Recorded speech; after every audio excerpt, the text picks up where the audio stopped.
तुमच्या टाकळीच्या कोजागिरी निमित्त माझे परिचित म्हणजे राखळे भाऊ यांनाच मी ओळखतो आणि ते भगत साहेब आहेत त्यांना सुद्धा ओळखतो, इनमेजी त्यांना ओळखतो. तरी यांना निरोप दिला आणि मी त्यांना शब्द दिला की हो ठीक आहे. बघा या ठिकाणी बरेचसे मार्गदर्शन झाले आणि एका भाऊने सांगितलं की म्हणे कोजागिरीचं निमित्त काय. बाबाने सांगितलं म्हणे की कोजागिरी दूध नक्की आठवा, पण चर्चा बैठक याला जास्त महत्व आहे म्हणून चर्चा बैठक घेतली पाहिजे असं त्यांनी सांगितलं. तर मी एक चर्चा बैठक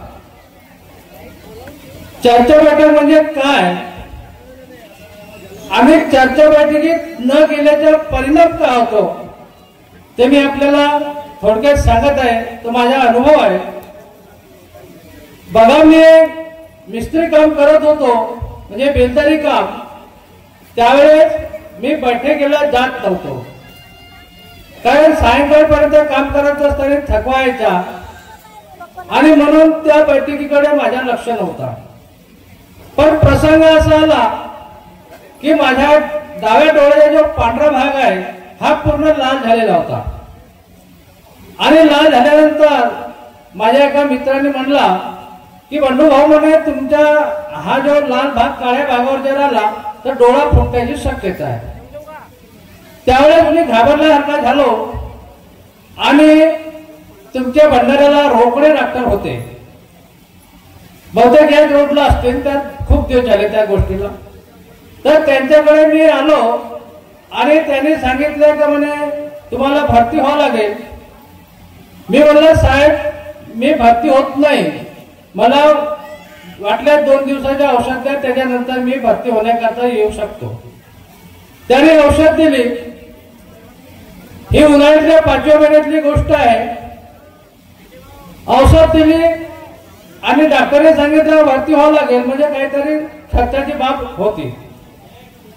आणि मी गावी गेलो आणि माझ्याकडे एक छोटीशी एक सोन्याची अंगठी होती. दुसऱ्या दिवशी मी मोहाळीला गाम ठेवण्याकरता तिला नेलो की म्हणजे डॉक्टरकडे आपल्याला पैसे लागतील. गेल्यानंतर तिकडून वापस येताना मोरगावच्या ढबाले गुरुजी, तुम्ही नाव ऐकले असाल, वापस येताना मी त्यांच्या घरी गेलो त्यावेळी मास्टरीबाई होत्या. मास्टरीबाई म्हणे बंडू कुठून आला का. मी त्यांना आपली परिस्थिती सांगितली. मास्टरीबाई मध्ये का सांगावं म्हणते शेवकाले बाबा आपल्या दारी येतात, आपल्या जवळपास येतात आणि आपण त्यांच्या दर्शन घेऊ शकत नाही, हे कोणी लाजीरवाणी गोष्ट आहे म्हणे. तर मी त्यांना विचारलो की मला आता बाबा कुठे गेले, कोणत्या गावाला गेले. त्याने सांगितलं की म्हणे बघायला गेले आहेत. आणि त्यावेळेस दुपारचे 2 वाजले होते आणि मी त्यांच्या घरून वापस आलो. वापस आल्यानंतर माझ्या पत्नीला सांगितलं मला बाबा बघायला आलेले आहेत.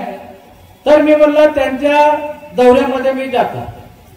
माझ्या पत्नीला होकार दिला आणि मी दौऱ्यामध्ये पुन्हा हरदोलीवरून मोहाळीला गेलो शाकीरने आणि शाकीर मोहाळी ठेवली. तुमसरला बसने गेलो. बसच्या बसस्टॉपवरून मला बघेऱ्याची बस मिळाली. मी बघेऱ्याला गेलो तर ज्या ठिकाणी बाबाचा मुक्काम होता त्या ठिकाणी बाबा हजर नव्हते कारण सेवकाबरोबर सायंकाळी फिरायला गेले होते. मी माझी पिशवी त्या घरी खुर्चीला टांगली आणि मी निघालो बाहेर.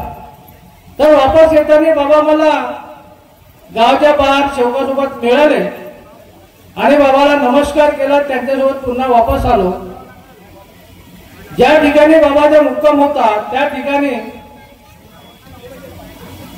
म्हणजे बसलो आम्ही, सर्व सेवक मंडळी बसली आणि बळरामजी ठोकर मार्गदर्शक राहणार कानडगाव यांनी बाबासोबत माझा परिचय करून दिला.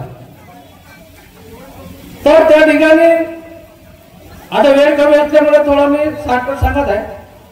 तर या ठिकाणी चर्चा बैठक झाली, सायंकाळी जेवण झाला, शेवकांनी बाबांनी आराम केला आणि सकाळी आंघोळ वगैरे करून तेथून दौरा चुराळला गेला. चुराळला गेल्यावर त्या ठिकाणी सुद्धा सायंकाळी बैठक झाली, जेवण खावणं झाला, आराम केला आणि सकाळी आंघोळ वगैरे केली.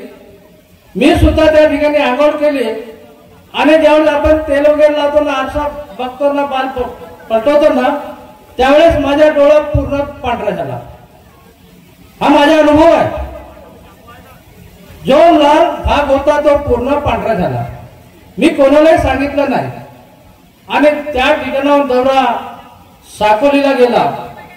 मनसारामजी सार्वे यांचे भाऊ तिथं राहत होते, त्यांच्या इथं दौरा गेला.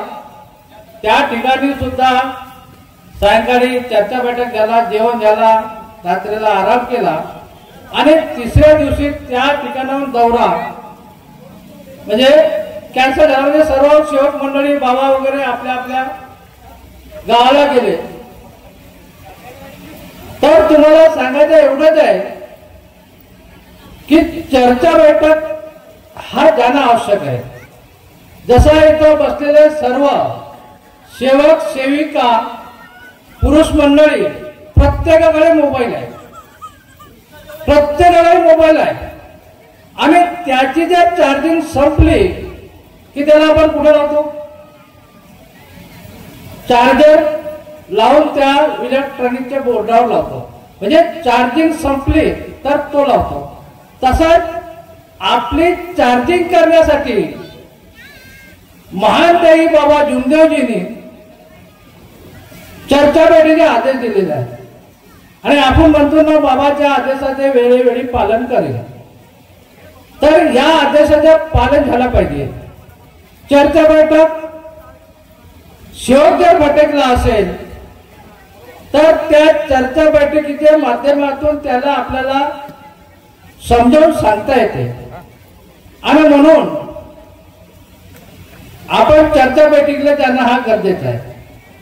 दुसरी गोष्ट, आपण जर बैठकीला गेलो तर आपले लहान लहान छोटे छोटे मुलं आहेत, नातवंड आहेत, हे सुद्धा त्यांना ती ओळख लागेल.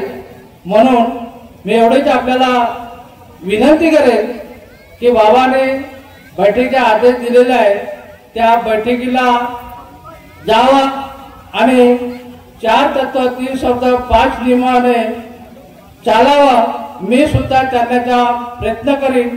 एवढेच बोलून माझे 2 शब्द पूर्ण करतो. सर्वांना माझा नमस्कार. धन्यवाद जंजाळ साहेब.